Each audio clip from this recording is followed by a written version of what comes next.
So thank you very much. I would like to first thank the organizers. Thank you very much, Emily and Effie, for inviting me.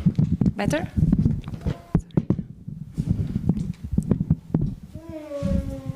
Okay, this should be better. Is it better? Yeah. Thank you so much. I really like the conference. You're doing really a good job. So for those of you who don't know me, my name is Špela Miroševič, and I'm the founding president of the CTNNB1 Foundation. And today I'll tell you a bit more about our program, CTNNB1 gene therapy. I'll give you a bit of update on the development and clinical translation.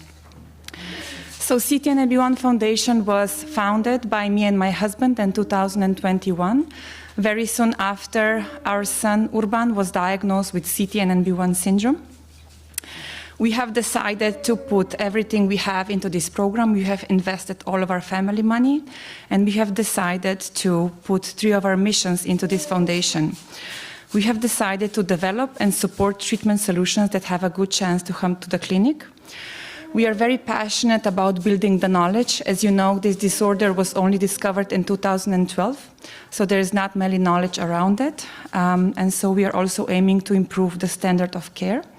Just recently applied for a grant to develop clinical practice guidelines with the hope that patients around the world will be able to be treated in the same way. We are also aiming to connect researchers and families around the world by organizing different conferences, mainly in Europe, where our organization is based.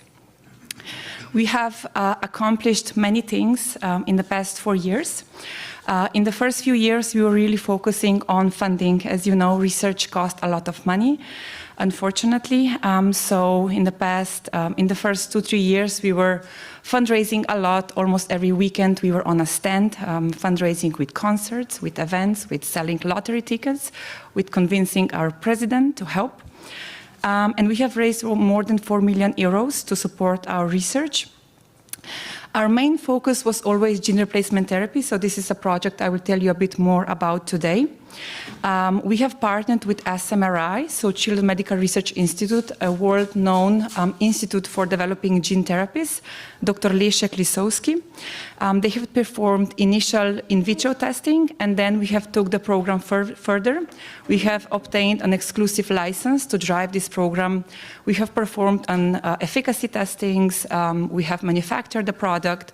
We have performed the toxicology testings, and we are now moving to the clinical trial.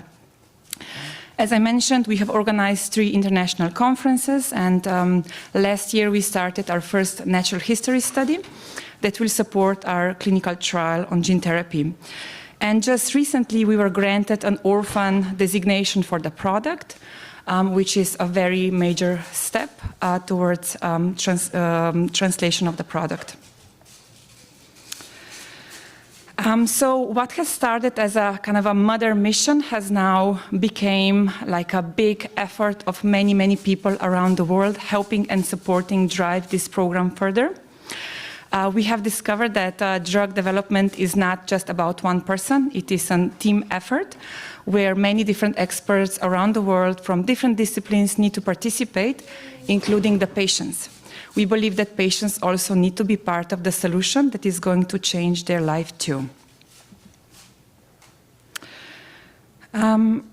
So as I mentioned, our main focus was gene replacement therapy. We aim to develop gene replacement therapy and as safest and fast as possible to bring it to the clinic. We wanted to, if we would fail, we wanted to fail fast and then move to other treatment modalities as soon as possible to not spend too much money.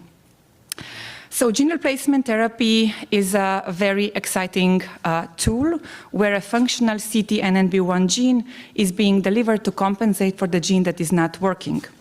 So we can understand a functional gene like an instruction manual that tells the body how to make the protein, in our case the beta-catenin protein. And so in our kids, there is one copy of the gene that is working and one copy of the gene that is not working. And so with a special delivery system called AAV, we deliver that functional copy of the gene and then to the right cell, and then it produces the protein that is working. You can understand that like a package that involves that functional gene that is then delivered to the cell. We believe that gene therapy is a very good, CTNNB1 syndrome is a very good candidate for gene therapy, especially with the route of delivery we have selected, which is direct brain delivery. Because CTNNB1 syndrome is a central nervous system disorder, the main cells involved are excitatory and inhibitory neurons. There will be soon a new publication published exploring human cortical cells by Dr. Stephen Sanders, where he discovered that the main excitatory and inhibitory neurons are main target, and those neurons are very good target for gene therapy. CTNNB1 syndrome is caused by haploinsufficiency, meaning that one working copy of the gene isn't enough. So potentially with gene therapy, you're restoring one copy, and which can restore the function. So CTNNB1 gene is small enough to fit into the vector, which is not the case for all of the genes, and that is essential for successful delivery. What I also really like about gene therapy that it is one-time delivery, which means that potentially patients can go to the hospital, they can receive a treatment, and then they can go home. It's believed to be a curative treatment, not a cure, because a patient will always have a mutation, but a curative treatment once and done. Because the added gene can produce the protein for a longer period of a time.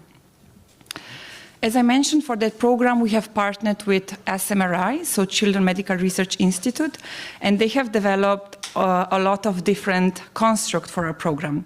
As you can see here on the figure, all of those constructs involved CTNNB1 gene sequence, as is noted here as CTNNB1 CDS, as well as the promoter, chicken beta-actin promoter, which is a promoter that was also used in Zolgensma clinical trial, and also different combinations of regulatory elements that basically help the gene read correctly and efficiently by the cell.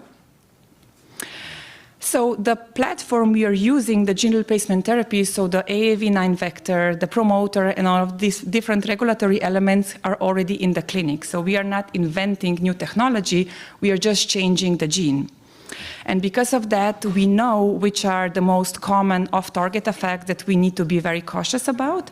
And with this kind of therapy, there's more common toxic events with liver toxicity and dorsal root ganglia. And because of that, in our constructs, we have included the microRNA targeting sequence that basically silence the transcription of the gene in those two tissues that are the most problematic, making this therapy very safe. So as I mentioned, we have developed different constructs first, and that was one of the best decisions we have made, and I'll explain later why. We have developed more than 10 different constructs, and first those were tested in silico, and then in HEK cells, and then in neuroprogenitor cells, and lastly in patient-derived cortical brain organoids, and then selected further. But first, we needed to really evaluate whether there is a decrease in the beta-catenin expression in the mutant CTNNB1 cells. As you can see here on the left side, the CTNNB1 mutant brain organoids have significantly lower brain beta-catenin expression. And we have here on the right, on the figure, you can see that we have also stained for beta-catenin. The control beta-catenin figure has really live green light, and on the right side, the CTNNB1 mutated doesn't have almost any signal. And similar was observed for synaptocin, which is a marker for neuronal connectivity, and also in the GFAP, which is a marker for astrocyte activation. And then after introducing the treatment, so our main construct that we selected to drive further, we were able to recover the beta-catenin expression, but also to recover the beta-catenin function in those two markers. So as I mentioned, we have developed different constructs, and we have also tested those different constructs in neuroprogenitor cells, but also in brain organoids. And as you can see from that photo on the left, there was only one construct that was working really well, which kind of informed us how critical it was playing with the different regulatory elements, which our scientists did very carefully. In addition, we have evaluated the RNA sequencing to kind of assess the global gene activity to see if anything dangerous is being turned on. We have compared the treated and the non-treated organoids, and we have found that there was no activation of any of oncogenic pathways, and we were able to restore the Wnt signaling pathway, which is one of the core biological pathways where beta-catenin is involved. In parallel, once we have selected 2 of the top constructs, we have done the main efficacy study with one of the top laboratories in the world, Charles River. They have designed our program to have the best chance to be successful. And in that time, we also have a lot of regulatory meetings, which kind of help us guide how to design this study to make it as translatable as possible. For that reason, we have selected to dose our mice at 4 weeks of age, because that translates to kind of a 6 to 12 years old patients, which is normally at that time when patients were being diagnosed. And we have chosen 3 different doses. Mice were followed up to 23 weeks with 2 time points where we evaluated different behavioral tests to assess motor function and coordination, and also anxiety-like behavior. Although this was like a loss of function of beta-catenin of 1 allele, we have found our mouse model to be a bit more milder. We have tried different behavioral tests to assess the efficacy, and we have found phenotype only in 2. However, we were able to save the phenotype in both of those. So here is an example how this treatment rescue an anxiety-like behavior. This is an open field test where mice are being put into this open field, and they're exploring the field. The mice that are less anxious are exploring more. They're more in the center of the room. And specifically, during the open field test, there is a rearing frequency test where you're testing how many times the mice get up on the hind legs, which shows kind of a exploration and is just a sign of a good health. And with, as you can see, at the 20 weeks of age, especially in a high dose, we were able to save that phenotype.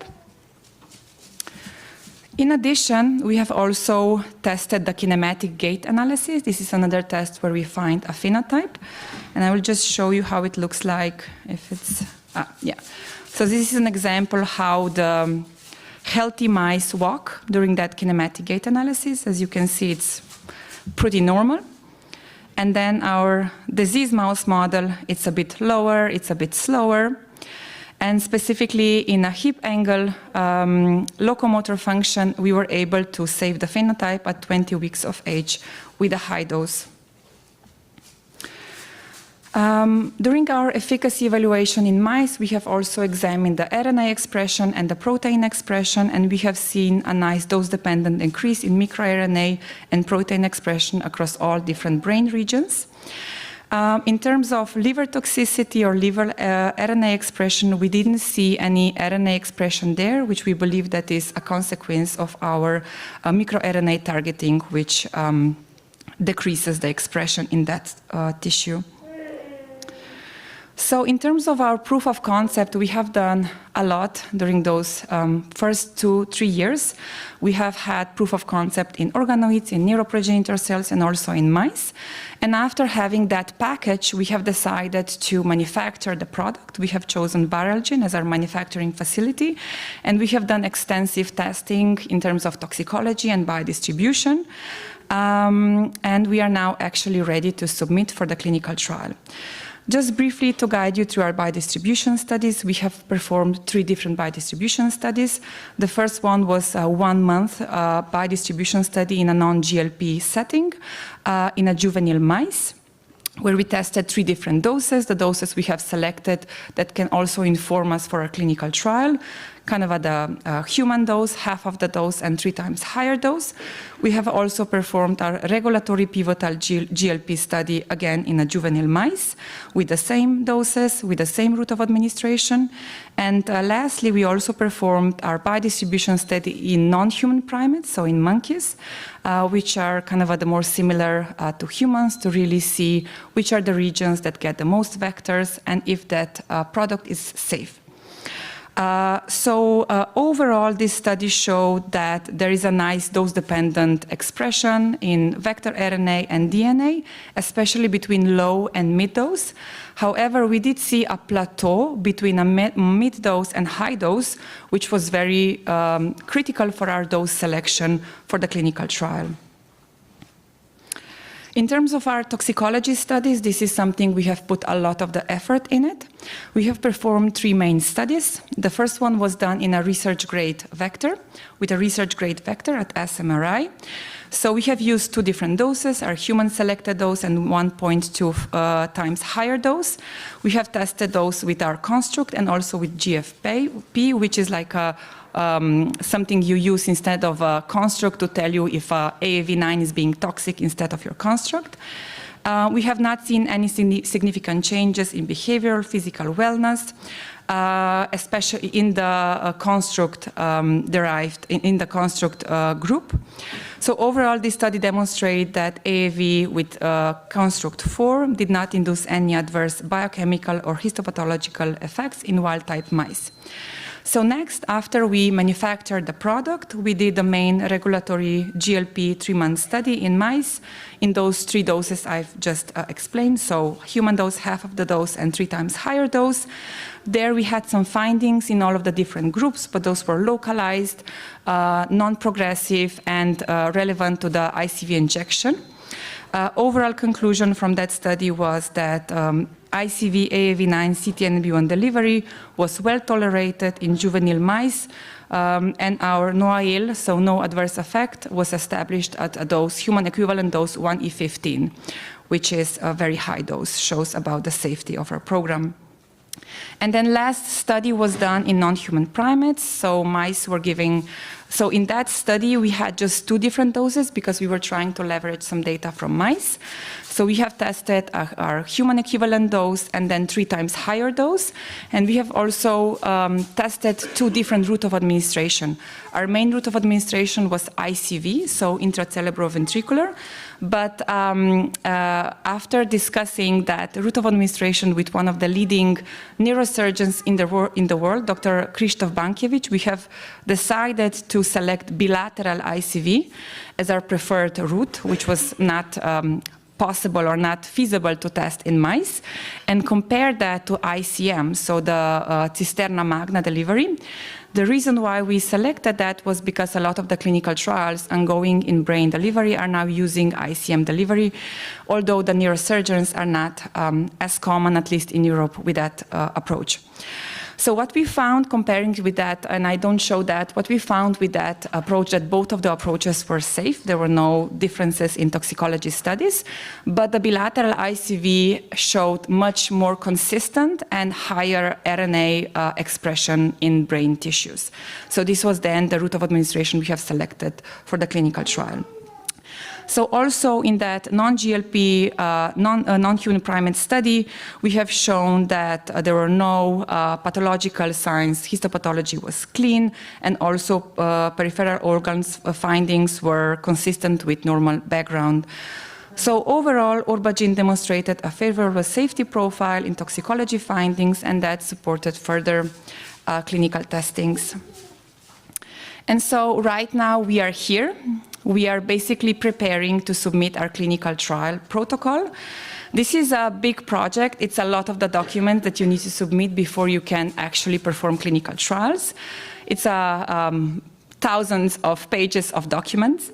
And our team has been working really hard to prepare a clinical trial protocol. I won't be able to explain everything, but I just want to briefly tell you where we are right now.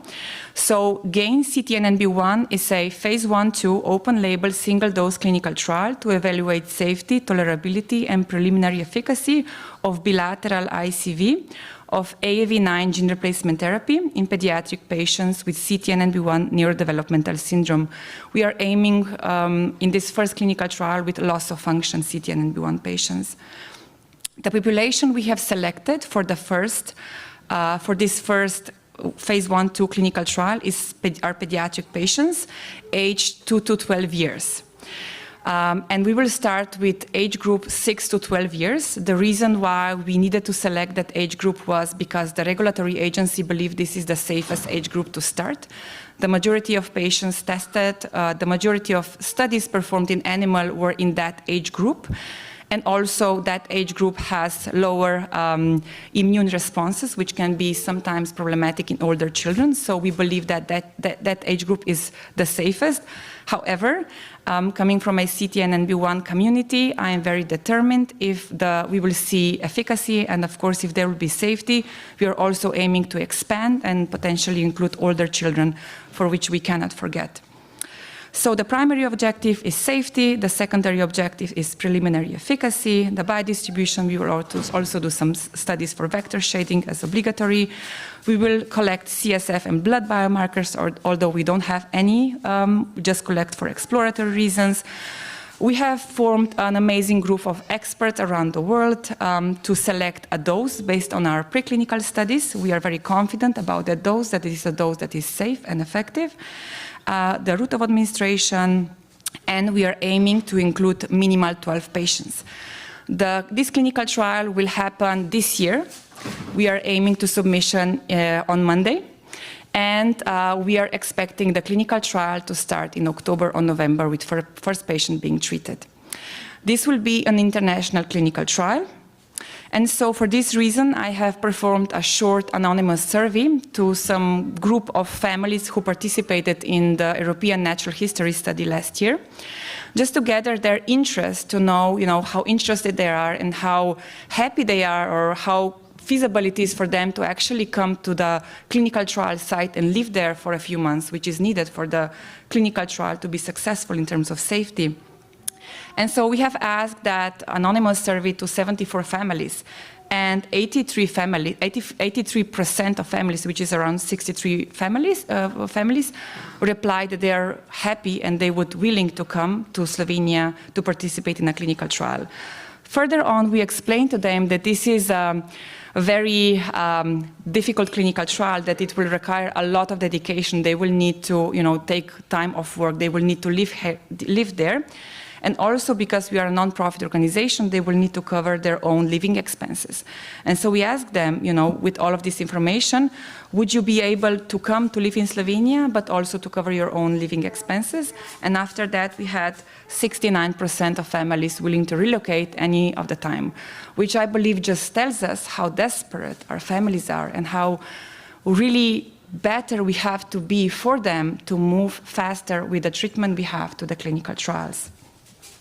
So with that, I would like to thank you for your attention, and happy to see you around.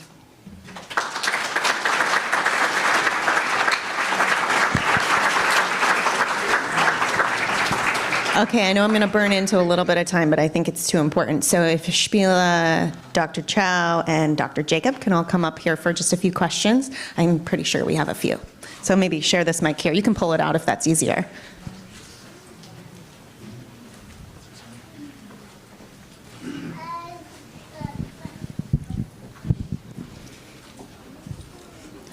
Regarding the drug repurposing, I think we probably all noticed that there were some that made the situation maybe worse. I know that you said you'd be getting with our people to talk about the ones that may be helpful, but is it also helpful for the community and others to have knowledge of the ones that could potentially be making our situation worse in our daily lives? The answer is yes. We just talked about this before my talk, so you'll hear from the foundation about this.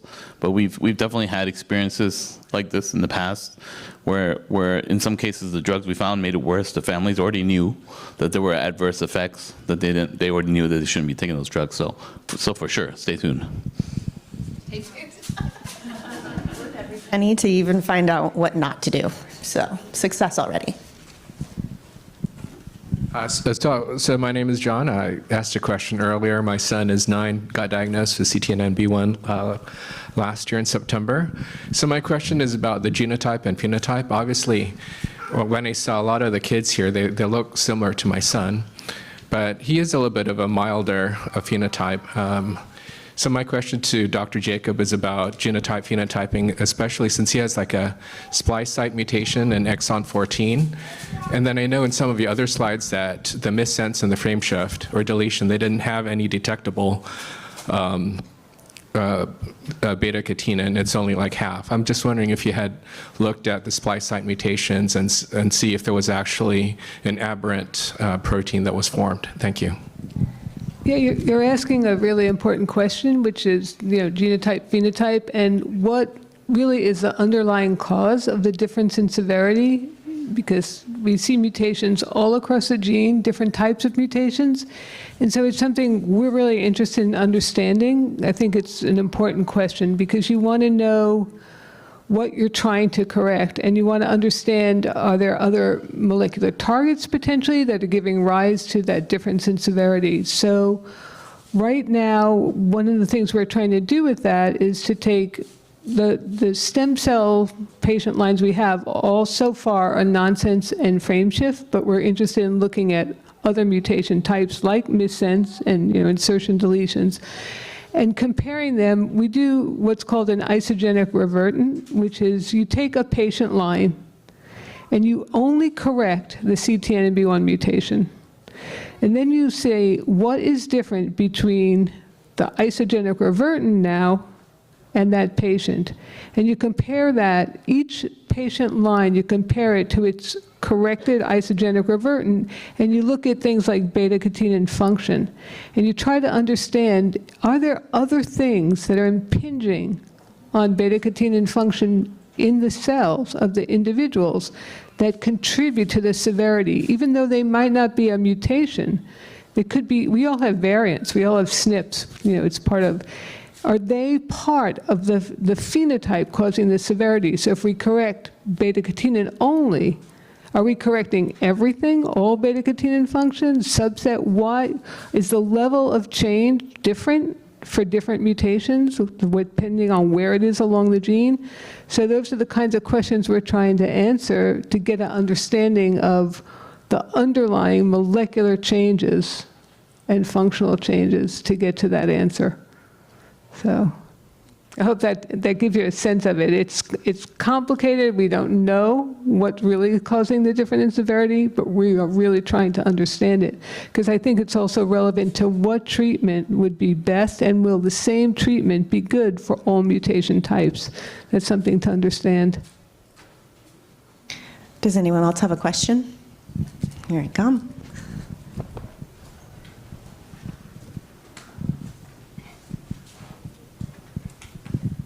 This is about the US-based research. Should we be concerned about recent changes to NIH funding? Yes. We should all be very concerned and very unhappy about what is happening right now. It is impacting every institution in the country. It's impacting international collaborations. If it stays the way it is, it will impact progress on every disorder. It will affect health of pretty much large numbers of people, and it will affect our economy because research drives pharmaceutical, biotech industry advances. So all researchers are incredibly concerned about the future of healthcare for everyone.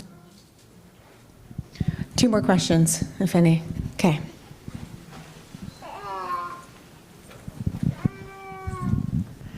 I have a question about the gene augmentation. You say you're in the middle of the trials for the patients now. What are you just working on their ability to walk? How, what is it?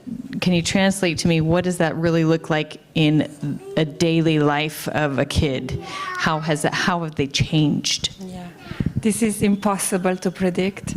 I mean, we are aiming, of course, for the best, but until we get to the clinical trials, it is very, very difficult to. No, we are starting. Yeah, we are starting later this year. from a parent's perspective, like how do I feel when I'm also a mother of a child. So when I started this project, I was kind of really hoping for completely independent life of a child. I couldn't accept anything less. But now being more involved in the research and all of that, I'm becoming also more aware of the challenges that are in any kind of a treatment solutions. And also knowing that, children get older. I'm just really hoping that our children will be able to improve in their walk, in their speech, but I don't think there will ever be completely normal children. Yeah. Next question. Does anyone have it? No? Okay. Well, thank you so much. Those presentations were amazing. What a great day of science.